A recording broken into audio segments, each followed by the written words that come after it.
bit on Tesla. You have to unmute. Program Oh. so people. Hold on one sec. Oh wait, yeah.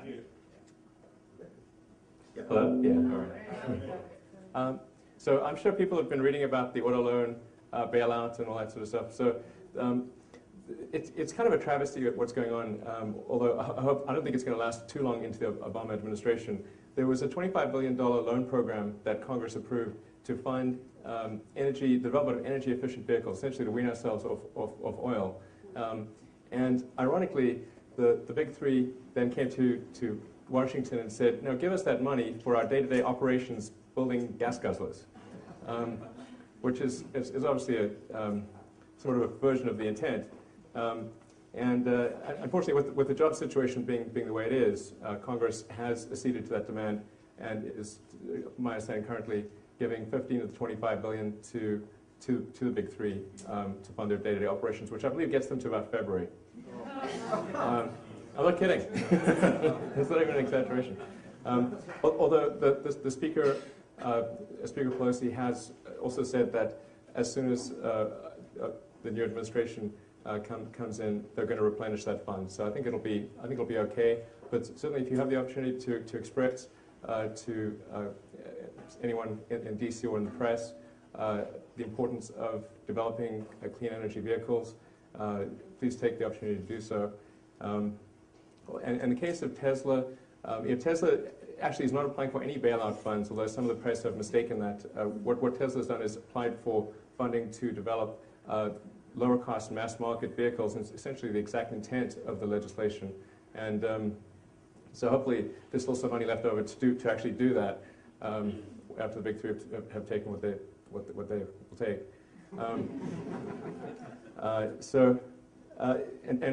The Tesla Roadster, I think a lot of people are familiar with that. That's the two-seater sports car. In fact, my car, which is production unit 1, is parked outside. See if anyone's curious to see it. There's also a Tesla Sales and Service Center on Santa Monica Boulevard, so if you want to pop in and take a look at the car at that time, you're also welcome to do so. We're about to deliver our 100th production Tesla next week.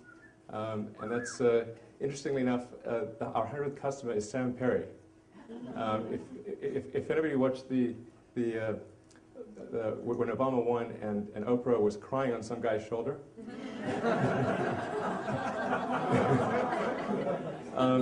that same guy is our 100th customer. So it's a bit like Zelig. I mean, he's sort of everywhere.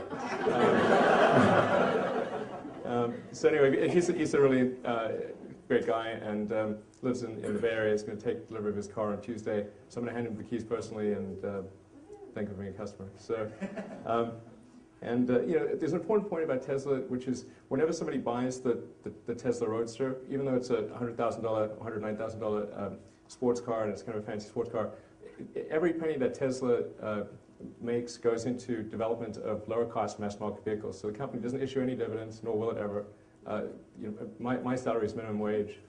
So I'm a volunteer, basically.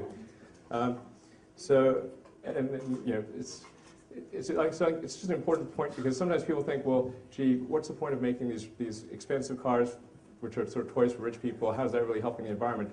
The important point to bear in mind is that when you have new technology, it takes time to optimize that technology. If you think back to the early days of cell phones or laptops or pretty much anything new, it's expensive in the early days. Because the first job with a new technology is you've got to make it work. And then you make it in small volume, you sell those cars. But the critical point is that you can't get to the low-cost cars unless you start with the expensive cars. And that's a point that's sometimes lost.